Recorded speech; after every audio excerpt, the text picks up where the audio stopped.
Season's greetings, fellow masters. Today we're going to be talking about the next event in FGO. That's going to be the next Christmas lottery event featuring Santa Karna. Let's jump into it. First up, as with most lottery events, you only have to clear Fuyuki in order to participate, meaning any master of any level could take part of this event, which you're gonna want to because it has quite a lot of materials and QP that you could use. Now, if this isn't your first rodeo, then you already know what the lottery is all about, but the TLDR for all the newbies are, essentially, this is gonna be an event where you can get a lot of materials for a very low cost. You're gonna farm this material known as these bandages here, and once you get a certain amount, you'll be able to roll on a certain box that'll allow you to get materials for free there. Now, there are 300 items per box, meaning you're gonna need 600 of those bandages to get absolutely everything out of this box. One of those items being an exchange ticket that you can exchange for 3 different materials. The exchange ticket, just in case you want to know, you get Bloodstone Tears, Divine Spiritron Chronicle, and the Ancient Soundless Bell, as well as one of these Christmas boxes, which is very new. You're gonna need this specifically for the event this year. Now, the grand prizes for this item is going to be the Ascension material you're going to need for your Welfare Santa Karna. The Welfare Santa Karna is a unit that you will get for free upon completing the main story. But there's another thing you'll need as well, this ticket from box number 5. Once you get that, you'll be able to permanently obtain Santa Karna even if the event ends, which you're gonna want to do that. Beyond that, you're gonna get a crystallized lore and golden foes, some late game materials needed to level up your servants and their skills. And like usual, you're gonna have to go through the normal time-gated quests, meaning only certain quests are gonna be available at certain times, and after the final story quest has been unlocked, that's when you'll be able to actually permanently get your unit, as well as the best farming nodes this game has to offer. So let's talk about that. Everyone's going to be able to get the first 3 nodes that you can farm, beginning, intermediate, and advanced, for different difficulty levels as well as different materials to farm for. Some of which being the shop material, the other bit being just random drops that'll be pretty good for you, but you're not looking at this for that. Unfortunately, some of the better nodes are going to take a while to come out, so you just gotta wait day by day in order for that to happen. But the node that you're gonna wanna look out for is going to be the Lancer node, which you will get after clearing round 6. This is gonna be the node that everyone will have a chance to defeat, and I'll tell you why, because all you need is Jason. If you happen to have a Castor Artoria as well, then you're doing pretty good. But Jason can clear this node very well on his own, especially if you put some materials into him. He is the MVP, and this is only going to be the node for bandages. So this is the node that you're going to focus on to only get the materials for the lottery. If there are things in the shop that you're going to want to focus on, then I would personally recommend looking at the other nodes to see what they drop and farming out those first.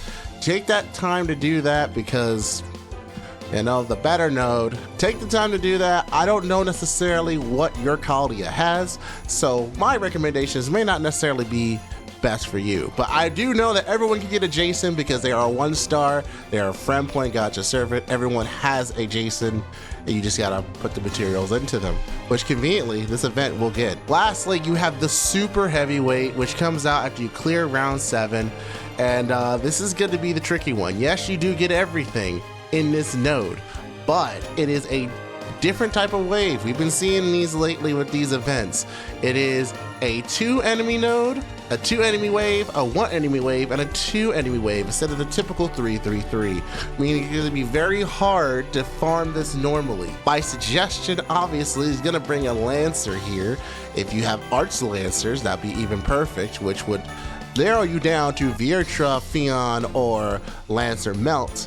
Because you can just take advantage of people's Castor Artoria and go through this. But you may need to just get some very strong DPS just to wipe these waves out. First wave, maybe card the second wave, and then finally wiping out the third wave. If you want to do this, I might add. This literally will give you absolutely everything if you can farm it effectively. But if you're trying to go for as many boxes as possible, maybe this one here with the Lancer node might be your best bet. in my recommendation. If you want more ideas for team comps and things like that, there's actually plenty of resources online. My personal favorite that I like to go toward is K-Drop's videos. He does a good job of going through potential comps that you can use, whereas for me, I'm mainly just going to take this down with everything that I possibly can, and I suggest you do the same. Don't worry about what you don't have, just use what you have to clear what you have. So what are the event bonuses looking like? Well, it's looking like this. Every single Christmas unit is gonna get a bonus of some type here. Mainly the 50% bonus, which isn't bad, but if you're Viertra or Santa Carna, you get a 100% damage bonus with the 50% bomb bonus. That is not nothing to scoff at. Santa Carna is not an AoE unit, but he will be useful for sure.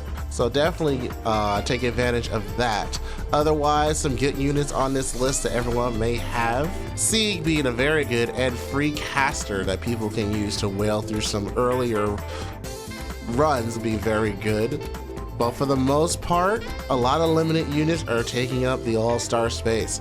If any of these units on the screen are in your Chaldea, just use them to the best of the ability. Don't be blinded and feel like you absolutely have to, considering they're only damage and bomb points here. You're not really looking to increase material drops with these units. But there are some incidental benefits from having some of them. If you do have Viertra, you are gonna have a very good time. Should you roll her? That's not my question to ask. Should you roll her? That's not my question to answer. If you're asking for my opinion, we'll get to that when we get to the summoning banners. For now, let's focus on Cherry Icicle. Cherry Icicle is gonna be the free CE that you get from this event. And highly recommend that you do try to get multiple copies of this. You will get a certain amount in the stores, and you will continue to get drops as you farm out this lottery. I wouldn't max limit break it right away, if in my opinion. You want to be able to try and spread out your bandage drops as much as possible, and max limit breaking this thing right away will not help you. While it's a very good thing to do after the event is over, especially because there's going to be a rerun, so as many of these you can get is going to be great for you when you come back in 2 years. But in my honest opinion, if you max limit break this, you're only getting a +2 where you could normally get +5 for each individual CE. So keep that in mind when you're getting the CE and setting up your team accordingly. We also have some command codes that are pretty decent as well. The Endowed Hero being your 5-star, it essentially gives 3 crit stars and heals the service for 200. It's pretty decent. The Staff Dragon Saintless, which increases Buster critical damage, which increases Buster card critical damage against dragon traits by 30%. And then this one's pretty great here. The Taras command code. When attacking with the engraved card, inflicts poison towards the target, 300 HP for 3 turns. It also increases crit damage by 5% as well. So you can put that on people like Serenity, Robin Hood, or anyone else that actually uses poison into their kit. You now have an on-attack way to apply poison and to get their kit up and running. And here we are with the summoning campaign. The first of the summoning campaigns is going to be Viertra, Martha Ruler, and Beowulf. Now, as a banner, in all honesty, this is a pretty good banner. Martha Ruler is a year 1 limited summer servant, and while she has had some raid ups before, they're few and far between. So her being there is worth her weight in gold already. Beowulf has gotten some pretty good buffs. He's actually turned himself into quite the crit berserker monster. So definitely worth it there. And then Viertra, even though she is permanent, is a very great arts lancer unit. So very good on her own. Honestly, if you're not rolling anyone in the next few months, I would say this is a good banner overall. You cannot miss with this banner, and you'd be very remiss to miss it. However, I know a majority of you are rolling for a certain Shiro face at the end of the month. So if you are rolling for anyone in January, and there are a lot of people that are, I suggest you should skip this banner and save the quartz that you would have spent on it toward that. Yes, we have the pity system, but there's no use in wasting those saint quartz earlier on something that you kind of want versus something that you really want. Unless Viertra is the person that you really want. And why wouldn't you? She's hot as fuck. Anyway, second banner is gonna be Garna, Arjuna, and Parvati. This is gonna be another decent banner. I had a really hard time saying that because yes, it is not bad. Having Karna is great. Arjuna also has gotten very much better, and Parvati is a staple, especially if you have Scotty. But again, I don't feel like this is the perfect time to roll for this. I don't feel like this is a good time to roll for this banner. You're better served just saving a lot for January. Why am I talking about January so much? January is stocked with several good servants, and you're going to be remiss if you don't at least consider those units. So, my opinion, skip both of these summoning banners and just focus on farming the lottery for this event. Get as much as you can. Challenge Quest is here as well. It is not the worst. It's not the worst at all. If you played Challenge Quest before, you know that there's going to be some sort of gimmicks tied to it. This gimmick isn't too terrible. And with them being a saber, you have a couple things that you can go around it with archers, quite a few options. If you really want some assistance with this, definitely just go to the link down on our Discord, discord.gg/Chaldea Gurus. We talk about stuff like this all the time in our Fake Grand Order NA section. So if you need some assistance, you'll definitely have some people there. Remember, you have to clear Solomon in order to complete this challenge quest. So if you're still new, I wouldn't even worry about it. But if you're a vet, you already know what the deal is. Just go here, wipe it out, get your crystallized lore, and leave. And honestly, that's just gonna be it for this guide. It's not really much to this. I would normally go in super in-depth and try and tell you every single thing, but at this point, we're going on our 6th year, and this lottery event has been, even though there are some things that are different with it, it's for the most part the same. Though, it'd be really cool if we had something a little bit early so that we can make this farming easier. Oh, who am I kidding? They decided to push this forward a little bit earlier. So yes, now you'll be able to spin 100 times in one button from the 11th box onward. So you do have to clear the first 10 boxes on your own normally, but after that, it's gonna be way easier to farm for extra boxes. I still say people don't be pressured to farm more than you want, because at the end of the day, if you're not using these materials anyway, it's not going to help you to have 1,000 of every single thing in these boxes.